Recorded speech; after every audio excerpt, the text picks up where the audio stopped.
Inilah Injil suci menurut Markus. Pada suatu ketika, Yesus memanggil orang banyak dan murid-muridnya dan berkata kepada mereka, "Setiap orang yang mau mengikuti aku harus menyangkal diri, memikul salibnya, dan mengikuti aku. Karena barang siapa mau menyelamatkan nyawanya, ia akan kehilangan nyawanya. Tetapi barang siapa kehilangan nyawanya karena aku dan karena Injil, ia akan menyelamatkan nyawanya. Apa gunanya seorang memperoleh seluruh dunia, tetapi ia kehilangan nyawanya? Karena apakah yang dapat diberikannya sebagai ganti nyawanya?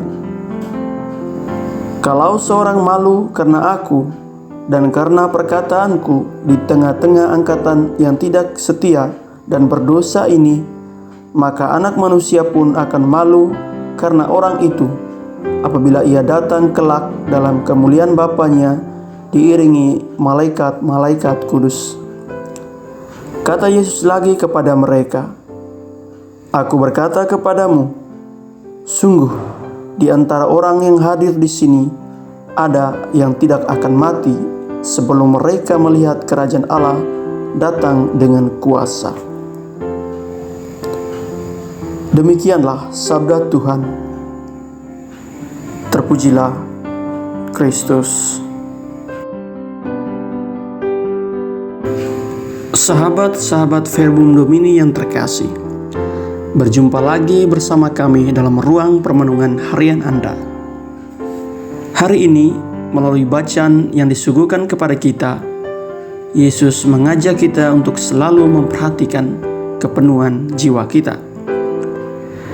Kita perlu pahami dan sadari bahwa elemen kemanusiaan kita tidak terbentuk dari tubuh jasmani semata yang tertampak dalam tubuh fisik, tetapi juga tubuh rohani yang disebut jiwa.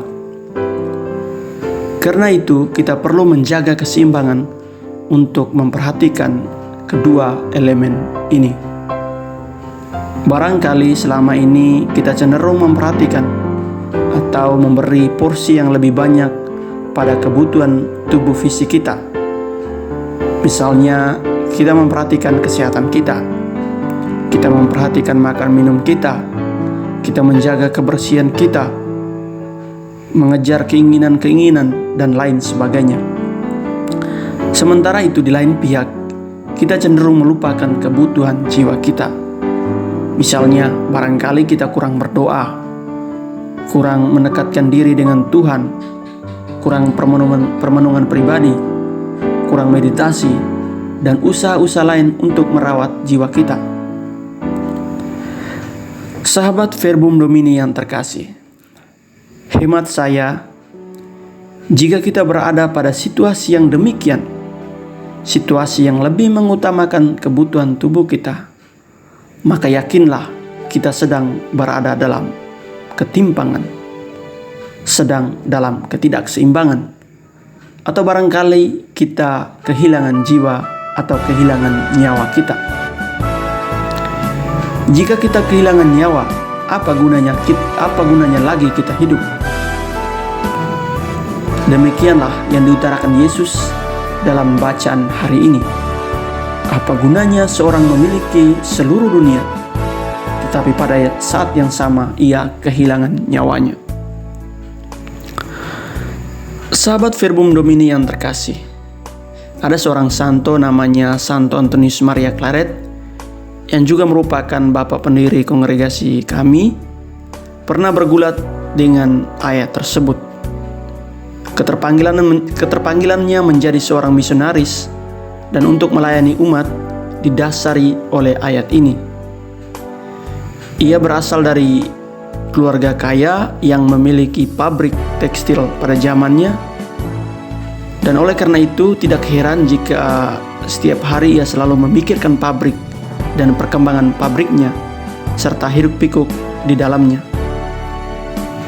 Namun suatu ketika ia disadarkan dengan ayat ini.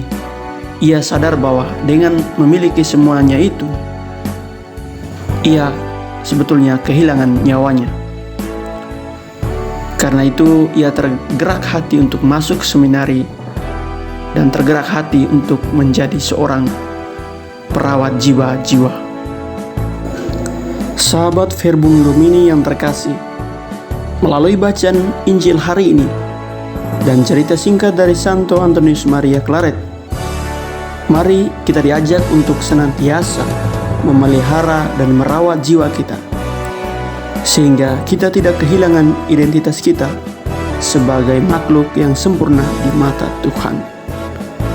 Semoga Tuhan membantu kita. Amin.